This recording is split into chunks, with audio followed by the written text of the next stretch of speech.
Welcome to TOCHI Stories. Please don't forget to like, subscribe, and turn on post notification because it will mean the whole world to me. Now let's get right into the story. Brace yourself. The rain poured down like punishment from the heavens that night. Billionaire Daryl, seated in the back of his sleek black Mercedes, barked into his phone as the wipers flailed desperately against the windshield. He had just left a cold and bitter business meeting, the kind where decisions were made not with compassion, but with profit margins. His driver, Connell, focused on the road as lightning forked in the sky, briefly illuminating the dark stretch of highway ahead. Dare barely looked up until a sudden screech shattered the rhythm of the car. Connell slammed on the brakes, swerving slightly to avoid what looked like a lifeless body sprawled on the roadside. Dare spilled his drink, cursed under his breath, and stepped out furiously, only to freeze. There, lying motionless in the mud, was a young boy, barely 10 years old, soaked to the skin and bruised from head to toe. He looked like he hadn't eaten properly in weeks. For a man known for his apathy, Dare's chest tightened strangely. He ordered Connell to carry the boy into the car without another word. At the hospital, Dare paced the white corridors while medical staff rushed the child inside. He hated hospitals. The smell of antiseptic, the quiet cries of pain, the shuffling nurses, it all made his skin crawl. He tried to convince himself that he was just doing the humane thing, nothing more. But strange guilt gnawed at him as he sat alone in the waiting area. The child hadn't moved, hadn't made a sound, not even a groan. His eyes had remained shut the whole time, as if life itself had given up on him. Dare told himself it wasn't his business, yet he couldn't stop thinking about that small, battered body lying in the rain. Was he running from something? Who had left him there? Why had he been alone? He had the staff run checks and offered to cover the medical bills, but he made it clear he didn't want his name involved. No photos, no PR, no press. He didn't want his image tied to some bleeding stray, especially not tonight. As the rain lightened into a drizzle, Dare stood by the hospital window, watching the world outside blur. He had every intention of leaving the moment the doctors assured him the boy would survive, but something rooted him there. Maybe it was the way the nurse said he has no ID, no emergency contacts, just an empty school bag. Maybe it was the faint cut on the boy's neck, the kind that didn't happen by accident. Or maybe it was something deeper, something Dare couldn't explain. He'd always believed people like this child were products of poor choices, weak parents, or bad luck, and that his own success came from discipline, not mercy. But tonight, his conscience had broken protocol. He checked his watch, annoyed at his lingering hesitation. Still, he found himself walking down the corridor toward the ward, drawn by something unspoken, drawn to a boy who, in this moment, was a mystery. A mystery that would soon change his life forever. The morning light was just beginning to bleed through the tall windows of the hospital when she walked in, drenched in sweat and panic. The woman stormed through the entrance like a mother chasing her soul. She wore an old yellow blouse stained with dust and desperation, her slippers flapping against the tiled floor. Her eyes were wide with terror, scanning every face, every hallway. "Please," she begged the receptionist, "I'm looking for my son. He's 10. His name is Yugo. Someone told me he was brought in after an accident last night." The receptionist gave a slow nod, typing into her system, then pointed toward the pediatric emergency ward. The woman didn't even wait for a full sentence. She ran. And that's when Daryl looked up from his chair and froze. The woman was Adora. The same Adora he once loved. The same Adora he once destroyed. Time didn't slow, it collapsed. The last time he saw her, he was standing in a luxury suit outside his new mansion, throwing accusations at her. She was pregnant then, pleading, holding her belly, begging him to believe her. "It's your child, Dare," she had said through tears. But he'd shut the gate in her face. That moment, long buried in the vault of his memory, now crashed through the door with a vengeance. Dare couldn't breathe. He watched her rush past him, unaware of his presence, heading straight into the ward. She flung the curtain aside and fell to her knees beside the boy's bed, cradling his limp arm. "Yugo, my baby," she sobbed. The nurses stepped back, giving her space. Dare's hands trembled as he walked closer, as if some invisible force was dragging his feet forward. When Adora finally looked up and their eyes met, she gasped. Her face went pale. Her mouth parted slightly, but no words came out. The silence between them screamed. Adora rose slowly, shielding her son's body with her own. What are you doing here?" she asked, voice laced with disbelief and rage. Dare swallowed hard. His throat felt dry, but he forced himself to speak. I was driving. I found him on the road. I didn't know." The words felt inadequate, even to him. Adora stepped forward, her eyes burning. "You didn't know," she hissed. "You didn't know what, Dare? That your sins grow legs and find their way back to you." He flinched. The hospital air grew heavy. The nurses watched from a distance, unsure whether to stay or leave. Adora shook her head slowly, then turned back to the bed. "You don't get to be here," she said quietly. "You don't get to stand over him like a savior. You lost that right when you shut the door in my face. When you denied him." Dare's lips parted, but no sound came. He simply stood there, shaken, hollow, and drowning in guilt. 12 years ago, Dare was a different man.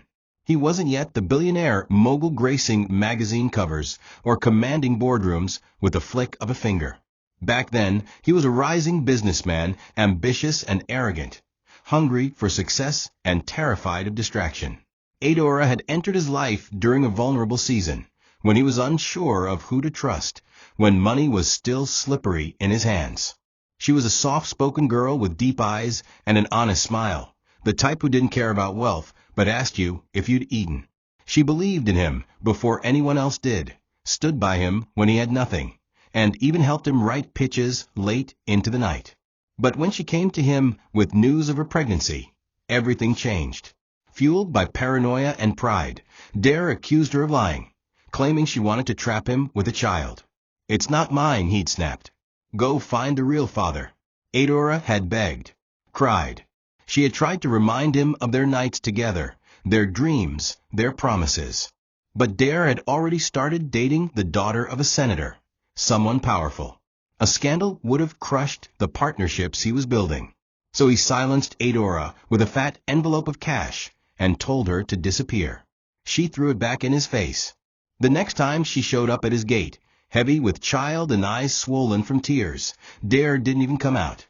He sent his security to turn her away. That day, she stood outside in the rain for hours, holding her stomach, before finally walking away for good. And he never looked back. He told himself it was for the best. That she was probably lying. That she was weak. But deep down, he knew what he had done. Now, standing in the same hospital room with her, watching her protect that child like a wounded lioness, Dare felt every decision unravel. He remembered the last message she'd sent him years ago, one he deleted without reading. He remembered her eyes. And now he was seeing them again, in the face of a boy he nearly drove past on the road. A boy who might be his son. A boy who had survived pain he could only imagine. As Adora sat beside the child, wiping his forehead and whispering prayers under her breath, Dare felt something collapse inside him. The image of success he had built with marble walls and gold-lined offices was cracking, and behind it was a man who had abandoned more than just love. He had walked away from his own blood. The pediatric ward fell into a heavy silence after Adora's confrontation with Dare. Though she sat calmly by her son's bedside, her heart was a battlefield. The nurses had offered food and water, but she refused, clutching Yugo's hand like it was the only thing tethering her to this world. She had raised him in silence, shielding him from pain, shame, and most importantly, from the story of a father who once spat at the very idea of his existence. She had never spoken Dare's name in their small one-room apartment. To Yugo, his father was just gone, a man who had no place in their story. She bore the weight of that decision daily, especially on birthdays when Yugo would ask if other kids had dads who came for school events. On those nights, she would lie awake, wondering if she had done the right thing. But looking at Dare now, confused, guilty, and suddenly wanting to be involved, she felt nothing but fury. Not just for what he did, but for daring to show up now. The doctor entered gently, breaking the tension with a quiet voice. "We need to talk about your son's condition," he said, guiding Adora and Dare out of the ward. The hallway was too clean, too quiet. "He's dehydrated, undernourished, and there's evidence of an untreated infection from bruises on his back and legs," the doctor explained. "We've stabilized him, but recovery may take some time." Adora's throat tightened. She had done everything she could, worked odd jobs to make ends meet, skipped meals just to feed Yugo, but life had never given her a break. There were times she sold her blood for a few thousand naira, times she walked miles under the sun to clean someone's floor for just enough to buy one loaf of bread. Dare stood silent as her shoulders sagged with silent shame. He wanted to speak, to ask questions, but his guilt glued his mouth shut. The doctor continued, "Does he have any next of kin?" "We couldn't find any emergency contacts." Adora looked away, voice barely a whisper. "He has no one but me." They returned to the ward, but the tension never left. Dare stood by the door, unsure whether to stay or go. Adora sat again beside her son, brushing back his hair, her lips moving in silent prayer. Her clothes were wrinkled, her eyes hollow from years of burden, but there was something regal about her posture. She had the kind of strength money could never buy. Yugo stirred briefly, murmuring something under his breath. Adora leaned in. "Mummy," he whispered, and her face lit up with momentary relief. He was waking up. She bent to kiss his forehead. Dare took a step forward, heart pounding. "May I?" he asked. Adora didn't look up. "No," she said flatly, without anger, just finality. "He doesn't know you, and I won't confuse him now. Leave, Dare. Let us heal in peace." She didn't scream. She didn't beg. She simply stated it, like a woman who had nothing left to give. And Dare, for the first time in his adult life, obeyed. The days that followed were a whirlwind of reflection for Dare Okonjo. He tried to return to work, to distract himself with the noise of business proposals, reports, and meetings, but nothing could drown out the image of that boy's face, Yugo's face. There was something haunting about it, something eerily familiar. The way his left brow arched when he furrowed it, the slight dent in his chin, even the sharp clarity in his eyes. Dare had seen all of it before, in the mirror. He had denied it at first, dismissing it as a trick of memory. But now, as he sat alone in his office, with the city skyline behind him, he pulled out a dusty box from his drawer. It was filled with old photos, photos of his younger self, his father, and his family. He compared a picture of himself at 10 with what he remembered from a hospital. It was undeniable. That child was his son. No DNA test could convince him more than the weight he now felt in his chest. In the evenings, Dare found himself circling back to the hospital like a moth to flame. He didn't go inside. Adora had made her stance clear. But he sat in his car, parked across the street, watching the hospital lights, and wondering if Yugo had smiled that day, if he was eating, if he had asked about his father. Dare had never imagined he would be this kind of man, the one desperate for glimpses of a life he threw away. Every night, his thoughts echoed with what-ifs. What if he had believed Adora? What if he had just listened instead of reacting with pride? What if he had been there for every birthday, every illness, every scraped knee? The guilt gnawed at him, chewing through the fortress of success he had built. He had wealth, yes, power, respect, even fear. But now, none of it could buy him a seat at his own son's bedside. Unable to hold the ache any longer, Dare called one of his personal assistants and instructed him to bring flowers, fruits, and children's books to the hospital under a different name.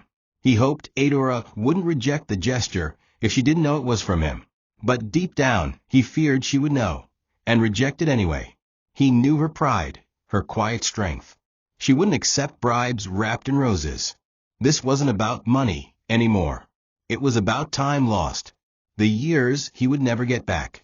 And yet, even in his pain, Dare still couldn't bring himself to face her again. Not yet. Not while she was still bleeding from the wounds he caused.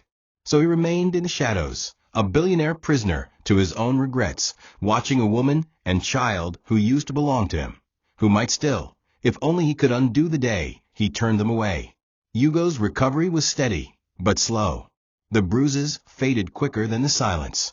He spoke little, ate quietly, and refused to laugh, even when the nurses brought him toys or cartoons. Adora stayed with him, barely sleeping, humming lullabies from his toddler years to keep his dreams gentle. There were times he'd wake up startled, crying from nightmares that she could never fully understand. But she held him through them, whispering promises of safety.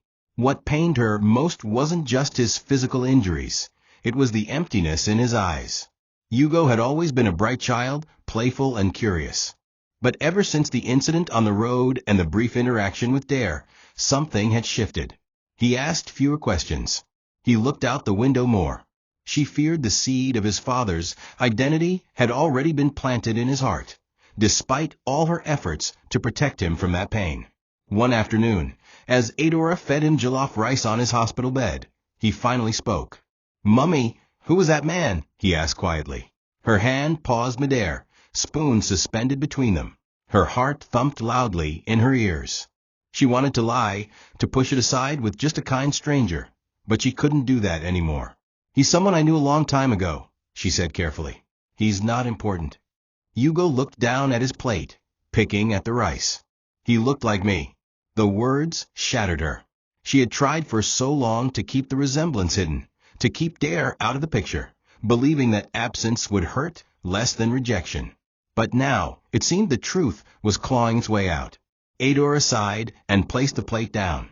"There are people who leave, even before they meet you," she whispered. "And sometimes, it's better to remember those who stayed." Outside the room, Dare stood again, uninvited, unnoticed. He had overheard part of the conversation, and it cut deeper than any boardroom betrayal he'd ever known. He wasn't the hero Yugo remembered. He wasn't even a shadow.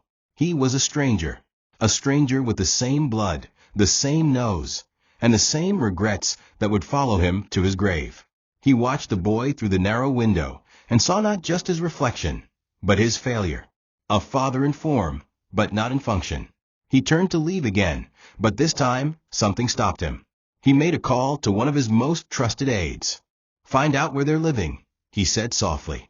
"I want to make sure they're okay, even if they never want to see me again." And with that he walked away, not knowing that fate was already setting the next trap, one that would drag all three of them deeper into a truth none of them were prepared for.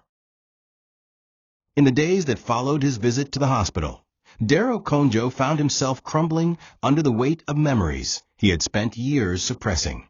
His penthouse, once a symbol of success and untouchable power, now felt like a mausoleum, cold, quiet, and filled with echoes.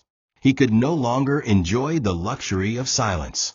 Every time he closed his eyes, he saw Adora, not the young woman he once silenced with cruel words, but the strong mother whose eyes had turned to steel when she looked at him through the hospital glass. He remembered the warmth of her laughter back then, how she had this strange way of making even his most stressful days seem tolerable. But it wasn't her laughter that haunted him now, it was the moment her joy had ended. The moment he rejected her, left her standing in the rain with a swelling belly and tear-stained cheeks. The moment he chose power over love. A memory like that doesn't just fade, it festers. And now it screamed in every breath he took. Unable to bear the silence, Dare unlocked an old wooden box hidden deep in the back of his study drawer. Inside it were fragments of a life he once lived and discarded, a bracelet Adora had made him from beads when he was broke and unsure of the future, a crumpled note she once left on his desk before she found out she was pregnant, and a photo of them both at a beachside market, smiling as if the world wasn't slowly pulling them apart. He stared at the photo for a long time, wondering how much of the man in the picture still remained. Beneath all the luxury suits and press interviews, was he still the man who once made promises under the stars? Or had greed buried that man long ago? He ran his fingers over her handwriting on the note. "Don't forget to eat, you stubborn man. Love, Ada." The words broke him. He leaned back in his chair, face in his hands, weeping, not because he had lost her, but because he now realized she was the only real thing he ever had. Driven by guilt and helplessness, Dare began quietly helping from a distance. He instructed a private investigator to track Adora's current home discreetly, not to invade, but to ensure they were safe. He had his team pay off Yugo's hospital bill in full without revealing his identity. He even sent groceries to their doorstep through anonymous delivery services. But no matter how much he gave, it never felt enough. These were the actions of a man trying to fix a decade of abandonment with money, and deep down, he knew it. He had no right to approach her, not yet. So he poured his efforts into reflection, letting every sleepless night fuel his remorse. In silence, he hoped for the impossible, that one day, the same woman whose spirit he once crushed would allow him to look into the eyes of the boy he now knew was his, and see not a monster, but a man desperate to make things right. The gossip spread like fire in dry Harmattan. It started with a whisper in the hospital corridor. That woman's child is the son of Daryl. By the next day, it had reached her place of work, a local dry cleaning outlet, where Adora washed and ironed clothes for barely enough to keep food on the table. Her manager, a tired man in his 50s who once pitied her plight, now looked at her with suspicion. "You know I don't like trouble," he said coldly, not meeting her eyes. "Your name is ringing too much. They say you're connected to that billionaire. Some of our customers are uncomfortable." Adora stood there in disbelief. "I don't even know how they got my name," she replied. "And I've never asked anyone for help." But the man wouldn't budge. "You know how it is. These people with money, their drama spreads and stains everything. I can't afford it. I'm sorry." He didn't wait for her response. He simply handed her final pay and turned away. Adora walked home in a fog, her heart heavy with frustration. It wasn't just the loss of the job. It was the cruelty of a world that punished the poor for merely being noticed. She had tried so hard to stay invisible, to raise her son without drawing attention, without asking for favors, without dragging anyone into their pain. Now one accident, one connection to the man she had spent years trying to forget, had unraveled everything. She passed familiar neighbors who suddenly looked at her differently, some with envy, others with judgment.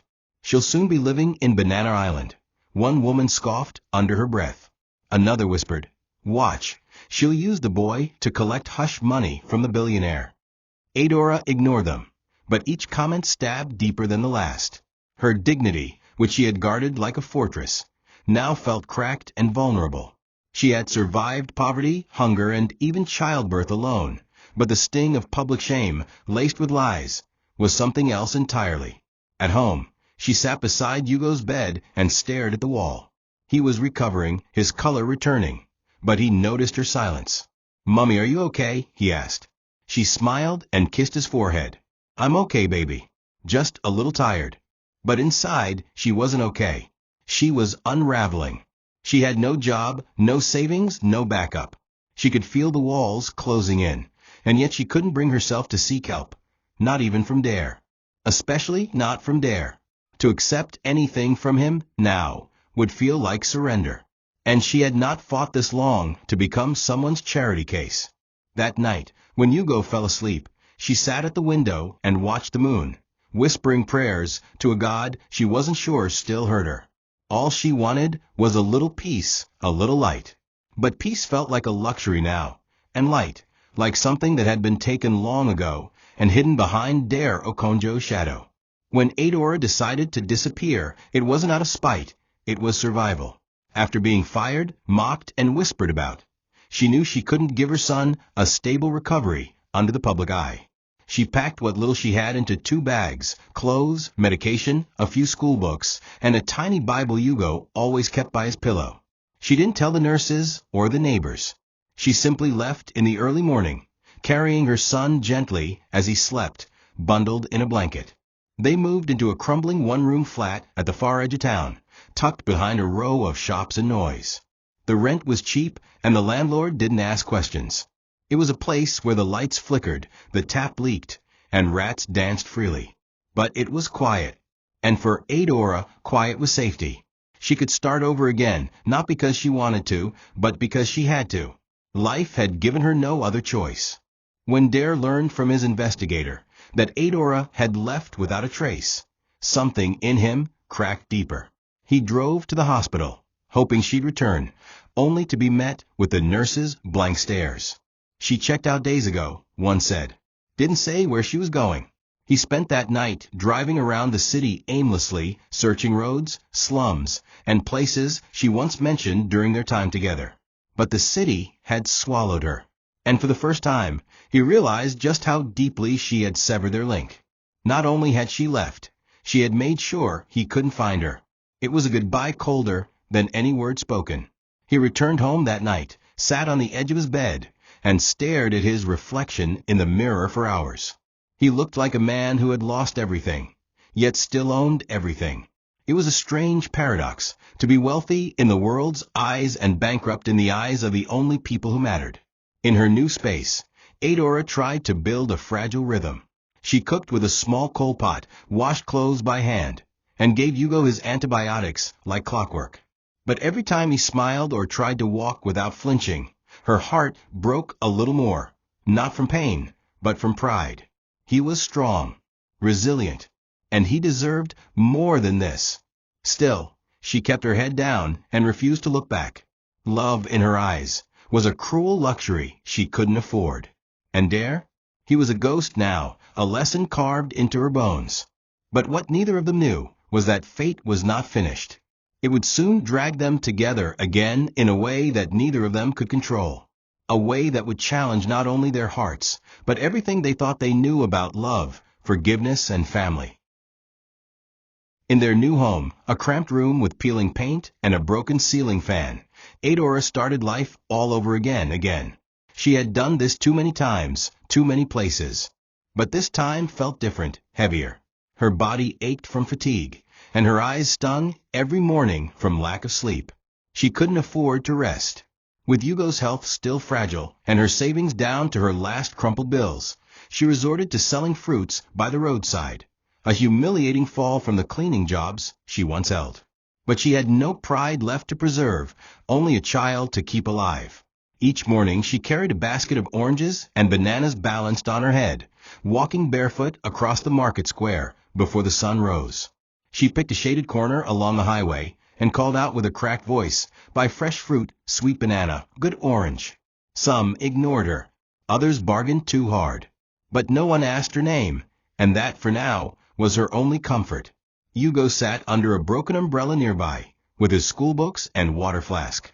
He watched his mother wipe sweat from her brow and force a smile for strangers. He was too young to understand sacrifice in full, but old enough to feel pain when he saw her crouch behind the stall, coughing into her sleeve. "Mummy, let's go home," he'd whisper sometimes. But she would always kiss his forehead and say, "Not yet, my love. Just one more bunch, then we go." And so they stayed. Hours passed. Days bled into nights. On weekends, she took laundry from nearby tenants, washing, drying, ironing with an old charcoal press. Every kobo she earned went to rent, rice, and medicine. Yugo noticed her eating less, sleeping less, and laughing never. But he also saw something else, her strength. The kind of strength that held the world together even while it bled. She was his hero, and though his small voice couldn't yet put it into words, he knew his mother was everything he needed in a world that had given him so little. But hardship had a way of wearing even the strongest down. One evening, after a long day under the sun, Adora came home to find the landlord waiting at the door. His breath reeked of dry gin, and his voice slurred with anger. "Your rent day expires soon. No money, no house," he barked. "And no pity, madam. This Lagos no day feed saints." She bowed her head respectfully and promised to pay by month's end. But she had no plan, only hope. That night, after feeding Yugo Gary and soaked groundnuts, she sat outside the room under the stars and wept silently into her wrapper. She had fought so hard, given so much, and yet the world refused to ease her burden. She thought about Dare, not because she missed him, but because somewhere deep down a quiet voice kept asking, "Would it have been this hard if he had just believed me?" She shook the thought away and wiped her tears. Tomorrow was another day, and in her world, survival was the only language that mattered. It started as just another errand for Dare Okonjo, another sterile charity visit scheduled by his accountant to fulfill corporate tax obligations. His company had pledged to adopt 3 struggling schools across Lagos to create a good public image. But Dare had never cared much for appearances anymore. Still, he agreed to visit one of the schools, if only to distract himself. The car ride was quiet.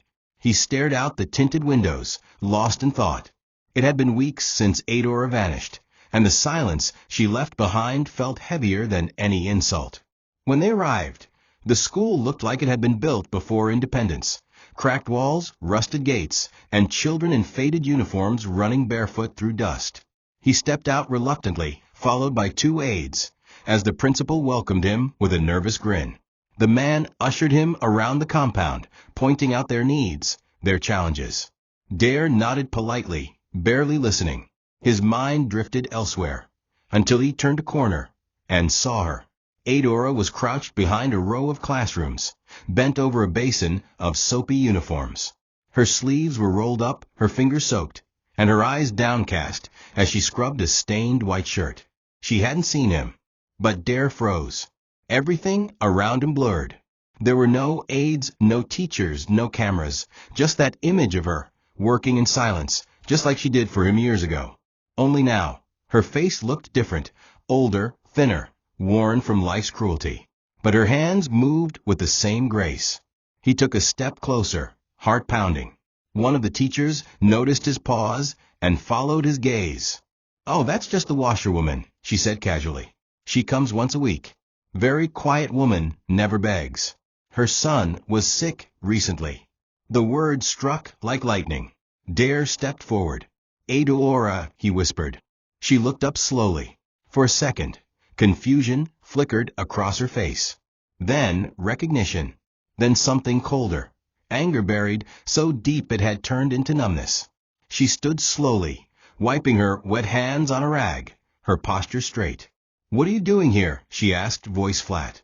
Dare tried to speak, but his words stumbled. "I didn't know you were here. I came for a different reason." She nodded, her face unreadable. "You always come with reasons, and I always end up with consequences." A tense silence followed. Children played nearby, oblivious to the storm between them. Dare searched her face for softness, but found only walls. "How is Yugo?" he asked gently. "He's alive," she replied. "That's what matters." Then she picked up her basin and turned away, refusing to give him another second. Dare stood there, hollow, watching the woman he once knew disappear again, this time by choice, not circumstance.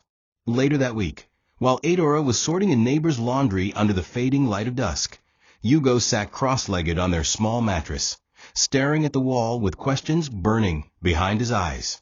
He had seen the way his mother's expression changed when she returned from the school earlier that day. She had said nothing, but he noticed how her voice became quieter, how her movements turned mechanical. And so, after she set his food down on the floor and turned to wash her hands, he asked the question he had held inside for too long. "Mummy," he said softly, "that man from the hospital, did you love him?" The words stopped her cold. She froze with her hands in a plastic basin, staring at the foam as if it held answers. Slowly, she turned and sat beside him, her knees touching his. "Why do you ask that?" she asked, trying to keep her voice steady. Yugo looked down. "Because you look sad when you hear his name. And because I look like him." Adora took a deep breath, her chest rising and falling with quiet pain. She looked into her son's eyes, those same sharp eyes that used to make her heart flutter when they belonged to Dare. Now, they were on the face of the boy she raised alone, a child who had asked for nothing but love. "Yes," she said finally. "I loved him. A long time ago. Before you were born. Before he became the man he is now." Yugo blinked. "Why did he leave you?" She smiled sadly. "Because he was afraid. Because he didn't believe me. And sometimes people choose what's easy instead of what's right." Yugo nodded slowly. "Does he know I'm his child?" The air grew heavier. "Yes," she replied. "Now he does." The boy sat quietly for a while, then whispered, "Do you think he ever loved me?" Adora didn't know how to answer. Not because she didn't know the truth, but because she wasn't sure if the truth would heal or destroy. Before she could respond, there was a soft knock at the door. Yugo jumped. Adora stood cautiously, her heart racing. When she opened it, no one was there, just a small plastic bag on the ground. Inside were antibiotics, a few tins of baby milk, and a note for Yugo. No expectations, just care. D. Adora clutched the note with trembling fingers. She didn't know whether to cry, scream, or simply ignore it. She didn't want to soften, not yet. She had worked too hard to survive without him. But Yugo stood behind her, peeking into the bag. He left it, didn't he? He asked. She nodded. Then why do I still feel like he's a stranger? He whispered. Adora wrapped her arms around him, burying her face in his shoulder. Because love doesn't come in plastic bags, she whispered. And sometimes, forgiveness takes longer than childhood can wait. And as the stars lit the sky outside, she held him tightly, wishing, just once, that things had been different. The body doesn't always scream when it's collapsing. Sometimes it whispers, a headache here, a shaky leg there, a breath that feels harder to take. Adora had ignored the signs. She told herself it was just fatigue, that she'd eaten enough to get by, that she just needed sleep. But the truth was she was breaking. Her hands had grown numb from endless washing. Her feet blistered from walking miles with a basin of fruits. And her back throbbed from bending over market stalls and wash tubs. But she kept moving, because stopping wasn't an option. It was another blazing afternoon when her body gave up. She had just delivered washed clothes to a tenant across the compound and was walking back with a bucket when her vision blurred. Her knees buckled without warning, and she collapsed beside the drainage gutter, the bucket spilling water into the dirt. Yugo was the first to scream. He had been waiting near the door, playing with an old plastic cup, when he saw his mother fall. The image stunned him, his strong, unshakable mother lying on the ground like a rag. He dashed out barefoot, kneeling beside her, shaking her gently. "Mummy, Mummy, wake up." Tears welled in his eyes. Neighbors gathered, some watching from their windows, others murmuring useless observations. One woman ran to sprinkle water on Adora's face, while another man tried calling a Kiki Napep to take her to the hospital. Yugo clung to her hand, refusing to let go. "Please," he whispered through tears. "Don't leave me too. You're all I have." Those words, simple yet devastating, echoed through the compound. Moments later, a commercial tricycle arrived. Two men lifted her limp body gently into the seat. Yugo climbed in after her, clutching her arm with trembling hands, unaware that somewhere else in the city, the one man who should have been there for both of them was staring at his phone, not yet knowing what had happened. Daryl had been in a boardroom meeting when he got the call. It was from his anonymous investigator, who had been instructed to keep an eye on Adora and Yugo from a distance. "Sir, I have urgent news," the voice said. She collapsed. "They've taken her to Mercy Clinic." The room began to spin. Daryl didn't wait for the meeting to end. He stood, grabbed his car keys, and walked out without a word. His staff stared in confusion. He didn't care. The drive to the clinic was a blur of honking cars and reckless overtakes. When he arrived, he found Yugo sitting in the waiting room alone, holding his mother's headscarf in his hands. The boy looked up, saw Daryl, and for the first time, didn't look away. "She's inside," he said quietly. She fainted. Daryl placed a hand on his shoulder, his throat tight. He couldn't say much, but in that moment he realized something profound. For all his wealth and power, he had failed at the one thing that mattered most, being there. When Adora regained consciousness, the room was dim, lit only by a flickering bulb overhead and the fading sun through the cracked glass. Her body felt like it had been hit by a storm, each muscle aching with exhaustion. Slowly, she opened her eyes to the sight of two silhouettes. Yugo seated beside her, clutching her hand, and farther away, Daryl standing near the wall, arms folded, head bowed. The sight jolted her memory back to life. The fall, the hospital, and now him. Her throat was dry, but her mind was sharper than ever. "You shouldn't be here," she whispered, voice coarse. Daryl stepped closer. "You collapsed. I had to come." Adora shifted her gaze to Yugo.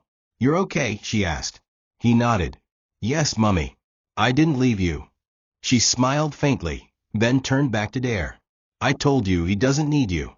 He needs stability, peace, a life without confusion. The words landed like blows, but Dare didn't move. He had expected nothing less. She sat up slowly, propped up by the creaking iron bed. Why are you really here, Dare? She asked, her voice stronger now. Is it guilt? Or do you think throwing money at this will fix everything? Dare looked pained. I just want to be part of his life. Adora laughed, though it sounded more like a cough. Now, after 10 years? When I was washing floors, selling oranges in the sun, begging landlords to let me stay one more week. Where were you? I told you I was pregnant. You looked me in the eyes and called me a liar. She shook her head, eyes welling with unshed tears. You don't get to return like some savior just because your conscience is itchy. Dare said nothing for a long while. Then, finally, he replied in a low voice, You're right. I failed. I failed both of you. But please, let me try to make things right. I don't want to replace you. I just want to stand beside you. Adora's gaze didn't soften. You want to make things right, she said, her tone cold. Then stop confusing our son. Don't offer gifts you can't emotionally deliver. Don't come into his life only to leave again when you realize love can't be managed like a business. She turned to look at Yugo, who had been listening silently. He needs someone who will show up at dawn when he's sick. Someone who will miss meals so he can eat. Someone who will wipe his tears with their bare hands, not checks. She looked back at Dare, her voice trembling. You can't fix this with wealth. If you want forgiveness, earn it. And if you want your son's trust, start by proving you're not the man who broke us. With that, she lay back against the pillow, her hand still in Yugo's, her eyes fluttering shut. Dare stood frozen, his heart bleeding quietly. She hadn't rejected him out of spite. She had rejected him out of protection. And for the first time, he understood the price of the truth he had never dared to hear. The days following Adora's collapse haunted Dare with a different kind of urgency. He couldn't sleep, couldn't eat, without feeling the knot of shame tighten in his gut. Every time he glanced at Yugo, he saw the boy he should have raised, the son who should have known him as daddy, instead of that man. It wasn't enough to feel guilt. He needed proof. Proof that this wasn't just emotion or resemblance playing tricks on his heart. So he made a decision. Quietly, without informing Adora or anyone else, he contacted one of the best diagnostic labs in Lagos. During one of Yugo's recent hospital visits, the doctors had taken blood for standard checks. With the right influence and connections, Dare obtained a sample. He added his own through a private appointment, and within 72 hours, the results came in a sealed envelope. He didn't open it at the lab. He waited until he was alone, sitting in the back of his car under a quiet tree. Then, with trembling hands, he tore it open. Probability of paternity, 99.9%. The words hit him like a hurricane, not because they were surprising, but because they made everything real. He stared at the paper, read it again and again. The child he had walked away from. The woman he had accused. The years he had wasted. He closed his eyes, and for the first time since he was a child himself, he wept openly. Tears rolled down his face, not of joy, not of relief, but of anguish. Of 10 years that could never be returned. Of milestones missed. Of birthdays unattended. Of scraped knees and school lessons and bedtime stories he had no part in. This paper didn't give him a son. It confirmed he had abandoned one. He cried like a man stripped of everything, because in that moment, that's exactly what he was. Later that night, he sat at his desk and wrote a letter to Adora. He didn't send it, but he needed to bleed the words onto paper. I now know without a doubt that he is my son, and I am ashamed that I ever questioned it. I wish I could say sorry 1,000 times and make it enough. But I know better now. I know sorry is a word, not a wound healer. I don't expect forgiveness, Adora. I only hope that one day, when Yugo looks at me, he sees more than the man who left. I hope he sees the man who chose to stay, even if he came late. He folded the letter and placed it in a drawer. He didn't know when or if she'd ever read it. But for the first time, Dare wasn't hiding behind pride or pretending his guilt didn't exist. He was ready. not for perfection, but for penance. And that, perhaps, was the first true step toward redemption. The calm that followed the DNA revelation was short-lived. Just when Dare thought he had reached the worst of his personal turmoil, a dark shadow from his past returned.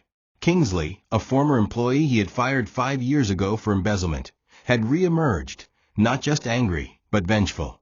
Kingsley had been a trusted regional manager in one of Dare's manufacturing branches. When caught stealing company funds and diverting resources, Dare had not only terminated him, but ensured his prosecution. The scandal ruined Kingsley's career and left him penniless. He'd spent a year in prison and another for wandering from one failed scheme to another. Word soon reached him through the streets that Dare had a secret son, a boy hidden from the public eye.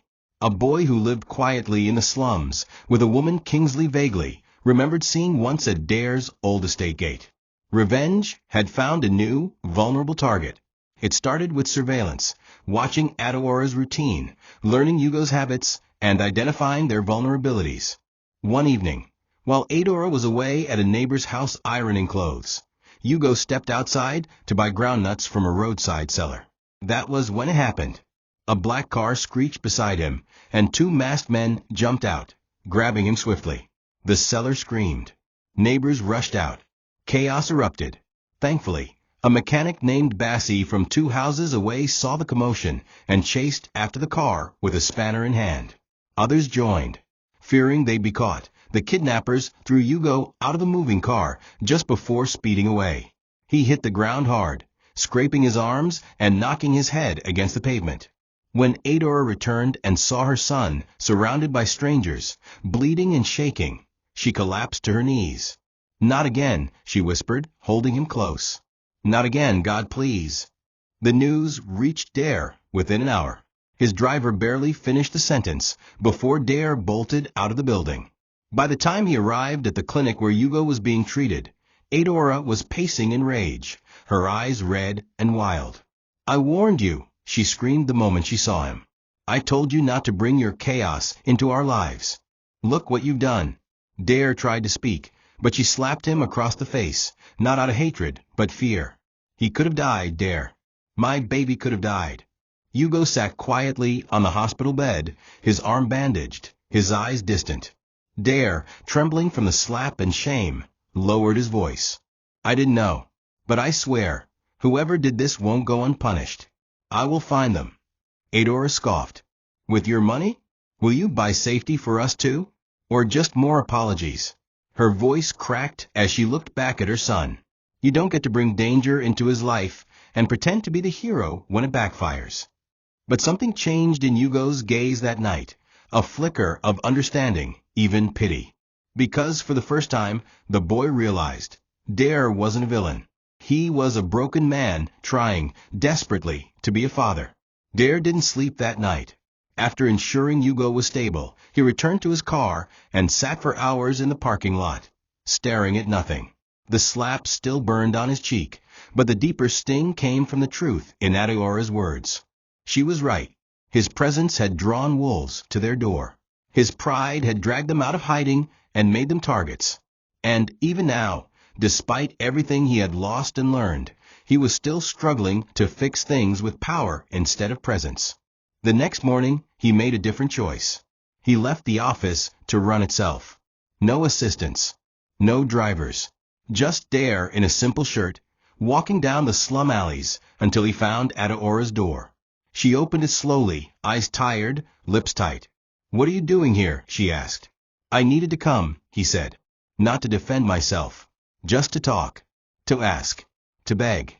She let him in, not because she trusted him, but because Yugo was watching from the mattress, and she didn't want another scene.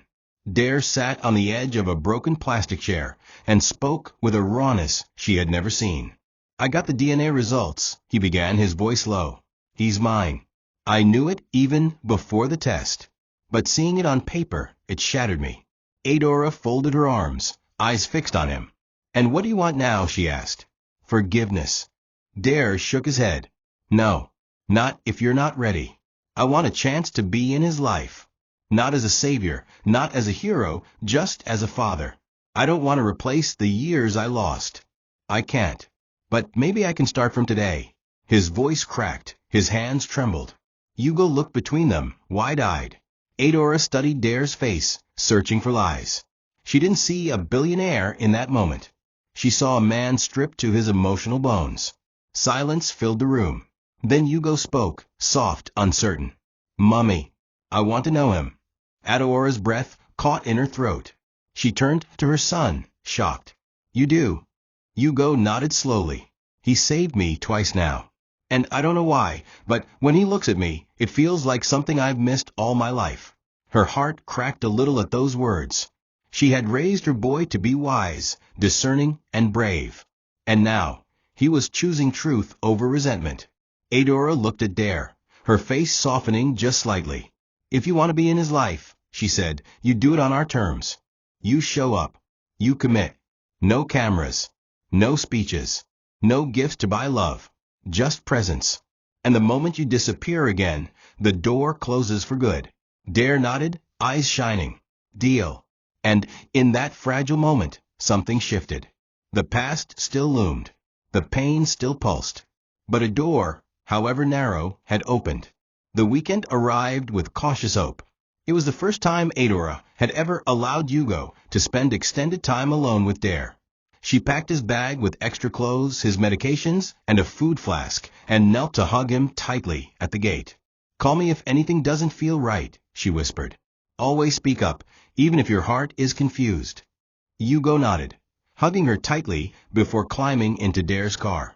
Dare stood nearby, silent, not wanting to push too much too soon. The ride was quiet, filled with small glances and hesitant smiles. When they reached Dare's home, a place of glass and marble, Yugo looked around with wide eyes, impressed but intimidated. Dare bent down beside him. "This is your home too, if you ever want it to be. But you don't have to decide now," he said. Yugo smiled faintly, and Dare's heart lifted just a little. The boy had his mother's eyes, watchful, wise, and honest. That weekend was not perfect, but it was real. They cooked noodles together, watched cartoons, and played chess, though Yugo made up his own rules. Dare tucked him in each night, reading bedtime stories from memory, fumbling through voices that made Yugo laugh until he coughed. There were moments of awkward silence, too. Questions Dare couldn't answer, like "Why didn't you come for us?" or "Did you love my mom?" But he tried with honesty. "I was a coward," he said once, staring at the ceiling beside Yugo. "I thought success meant never looking back. But I was wrong, and I regret it every day." Yugo didn't reply immediately, but he reached out and held Dare's hand before sleeping. That simple gesture was more valuable than any gift, any word. It was a seed, planted in fragile soil, watered with honesty. When Dare returned Yugo on Sunday evening, Adora stood waiting by the door. The moment she saw her son smile and run into her arms, relief washed over her face. "He ate well. Slept well," Dare said gently. "I didn't try to impress him. I just tried to be there." Adora nodded slowly. "That's all he needs." She looked at him for a long moment, then added, "And maybe, one day, that's all I'll need too." Her voice was quiet, but honest. Dare didn't respond. He simply bowed his head in respect and turned to leave. As he walked away, Yugo called after him, "Will I see you next weekend?" Dare turned, smiling. "Only if your mom says yes." Adora met her son's gaze, then Dare's. She gave a small nod. Yes. And with that word, she made a choice, not to forget the past, but to stop letting it rule the future. The journey ahead would still be difficult, but for the first time, it felt possible. The days that followed the weekend visit became softer, quieter. Dare no longer pushed too hard or tried to overcompensate.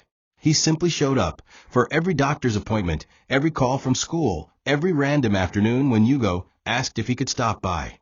Slowly, Adora began to see something she hadn't expected: consistency. And that consistency broke down more walls than any apology ever could. But life, as it often does, chose a painful moment to remind them how fragile everything still was. It started with a fever. Yugo had come home from school looking pale, his eyes heavy with fatigue. Adora gave him paracetamol and assumed it was a common cold, but by nightfall his temperature soared, and he began to hallucinate. She panicked. His body trembled.